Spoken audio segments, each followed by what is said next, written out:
ABC4 News celebrates 75 years.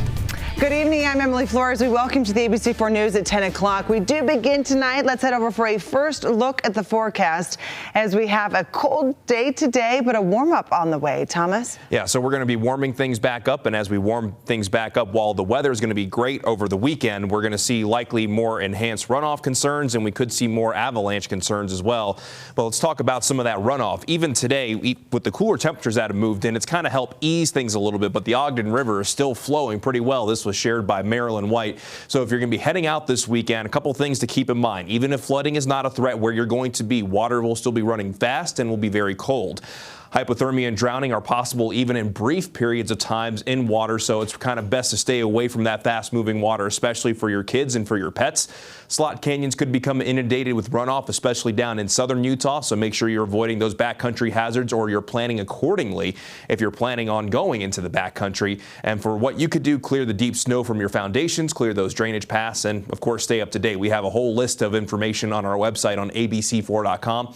At this point, we do have the flood advisory that continues for northeast Nevada, but the only flood warning that we have in Utah is actually for the Dolores River from the Colorado-Utah state line to the confluence of the Colorado River in the southeastern portion of Grand County. Some crossings may become impassable, and it's always important to remember, if you cannot see the bottom of the roadway, do not attempt to drive through it. Remember the phrase, turn around, don't drown, and we'll continue to keep you posted on any flood advisories or warnings that we have. But when it comes to our snowpack, we still have roughly 28 inches of statewide average snow water equivalent still stored in the mountains. So we've seen a decent amount of melt this week with the warm temperatures that we have, but we still have a long way to go. So we will still continue to keep a very close eye on that runoff as we continue to see these spring-like temperatures. But here's the current view. ABC4 News sitting at 44 degrees. Got mostly cloudy to partly cloudy skies into tonight. Those skies will begin to clear. We'll be turning chilly once again.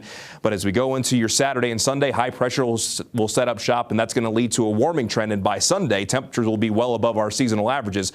But we'll have that full weekend forecast for you coming up in just a few minutes. Emily? All right. Thank you so much, Thomas. Well, many might be itching to enjoy the outdoors, especially after this winter season we've had, and as you've heard, the warm-up that's on the way. So if you do go out, we are pleading, and officials are pleading, to remember to be cautious out there. Public safety experts saying after all of this record snow, the runoff is dangerous. Unified Fire, Unified Police, and the Utah Division of Outdoor Recreation warning people creeks, streams, and rivers are running high and fast. They say low temperatures and higher than usual flows bring in this debris that really can make for a deadly combination.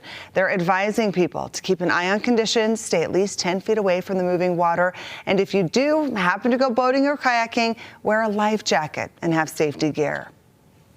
And as the snow continues to melt, we, of course, will stay on top and track conditions of areas that are flooding, areas that are being impacted or even evacuated. Be sure to stick with us here at ABC4 News for the very latest. And with the amount of flooding comes other concerns. There was a press conference held by Governor Cox this week. Officials of the Department of Natural Resources saying that there are currently more than 100 active landslides out there. Now, the landslides are checked annually after spring runoff to see if there is any activity that can potentially impact structures and roads. Well, they're saying this year that they'll likely have more landslides to add to that more than 100 list already. Well, senior geologist Ben Erickson saying they mainly focus on slides near residences and urban areas, sharing what you can look out for if you're out recreating. If you're seeing a lot of running water, that's saturating the ground. And so those are areas that you want to just be a little more aware of. The ground is being saturated, and if you're in steep sloped areas, those also want to be have more awareness about it as well. All right, Erickson continuing to say that they are working on maps that will be available to the public so that you can view online to see if landslides are active in your area. However, if you do go to geology.utah.gov, you can see a hazard map already with some of the high-risk areas included. Do not sound shots fired. Shots fired. All right, Sandy Police Department releasing some tense body camera footage from a deadly shooting that happened in March. Now, we do want to warn you that this may be disturbing. That shooting happened in a neighborhood near 114 South and 10th East. Police were called out to a man having a mental health crisis. When the officer arrived on scene, body camera shows him asking 33-year-old Dylan Murphy to show his hands. Well, that's when Murphy is seen charging the officer and shouting. Dylan, let me see your hands, man. Dylan, let me see your hands. Hands! Hands! Hands! Let me see your hands! Show me your hands! Okay, you could hear the tense moments there. Murphy got up and approached the officer one more time and was shot again. That's what we just heard. Well, he died on scene. The mayor of Sandy and the city council issuing a joint statement tonight, sending condolences to his family. And new at 10, Ivory Homes providing an update today, going back to the flooding issue of Orchard Ridge Drive, this in Kaysville. Well, Ivory Homes saying they continue to work hard and hand in hand with Kaysville City to address the situation, saying they're thankful to report that no injuries, interior water infiltration, or property damage to individual homes has been reported. The flooding impacting 11 homes, most of which are under construction and not occupied. Two families on Orchard Lane have been displaced, though, but as a gesture of support, Ivory Homes saying they've provided housing nearby in apartments owned by Ivory Commercial. Ivory Homes continuing to say they'll work closely with the city and the community until the situation is resolved.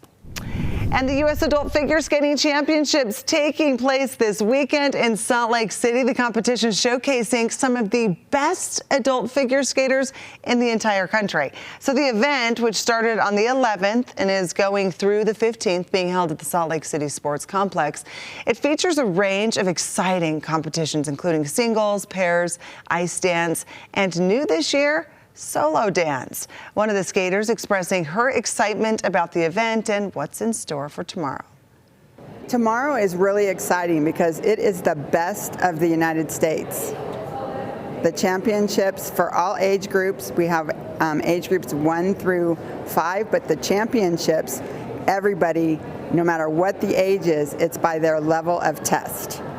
So you can have 21-year-olds and you can have 70-year-olds. Okay, tickets for the U.S. Adult Figure Skating Championships are available for purchase on the event's website, with prices starting at $20 for a single-day pass. Coming up, police in San Francisco arrest a fellow tech executive for the killing of 43-year-old Cash App founder Bob Lee. And this evening, we were treated to an absolutely beautiful sunset in Brigham City. This was shared by Brian Whiteleather as we still had a little bit of moisture in our skies. But as we go into this weekend, high pressure sets up shop. We'll see mostly sunny skies each day, and we'll also go on a warming trend. We'll have that full weekend forecast for you coming up shortly after the break. Stay with us.